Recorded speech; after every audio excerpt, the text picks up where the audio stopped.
Good evening, Mr. Didat. Good evening.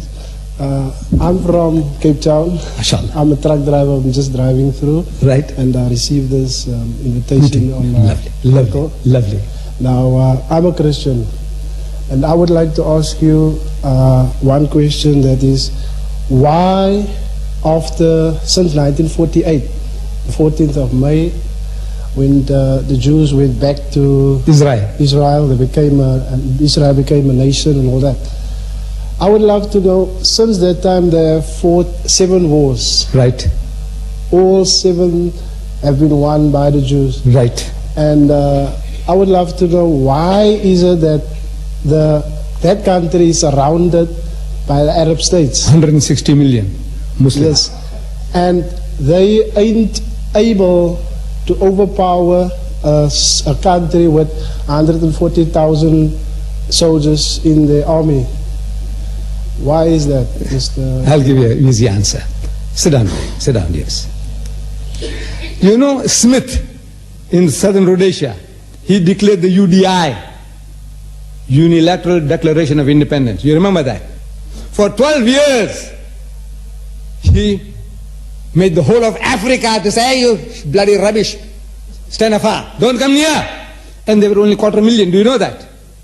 Do you know that there are only 250,000 whites in southern Rhodesia, and they had the whole of Africa, your Nigeria, and your Ghana, and your Malawi, and whole bang lot of us, Shh, keep at arm's length, you're bloody rubbish.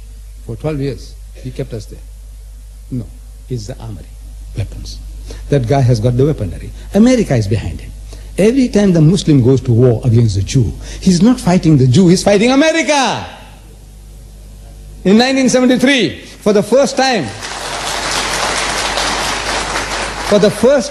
the Arabs took the initiative.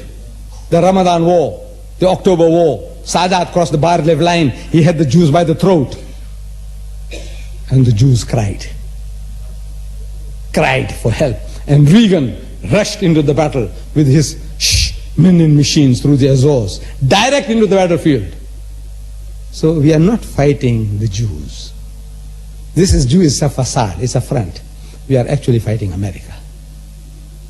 Inshallah, say God willing, one day, things will come right. They are working. Today little children are facing them with stones. That spirit will win. This is what God wants. The spirit is the spirit that's going to win. The guy is giving in. He's going to say, all right, now man, you have a little piece here, a little piece there. His nation says no. But he still says no. He knows which side his bread is buttered. So we said, now leave it to God. God in his wisdom, he's got his plan. Is a purification for us. We need purification. You see, we are not altogether pure. We have to be purified. In our intentions and our spirit, we have to be purified to get victory. It'll take time, but inshallah it's working. It'll work.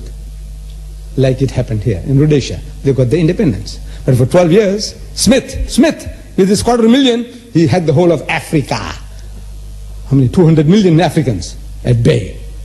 Or 300 million Africans. Hey, you bloody rubbish, keep out. Keep out of my country. And 250,000 at that. So it is the armor, it's the weapon that did the job.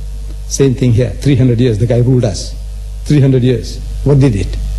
Is he more than you? No. Is he stronger than you? No. No, it's a weapon. He had the arms. So, fortunately, thank God, the Russians said, well, we'll help the ANC, and Libya says, we'll help you, and so on says, we'll help you, China says, we'll help you, and over a period of time, we got our independence with all this help. One day, inshallah, the Middle East will also come right. Any other question?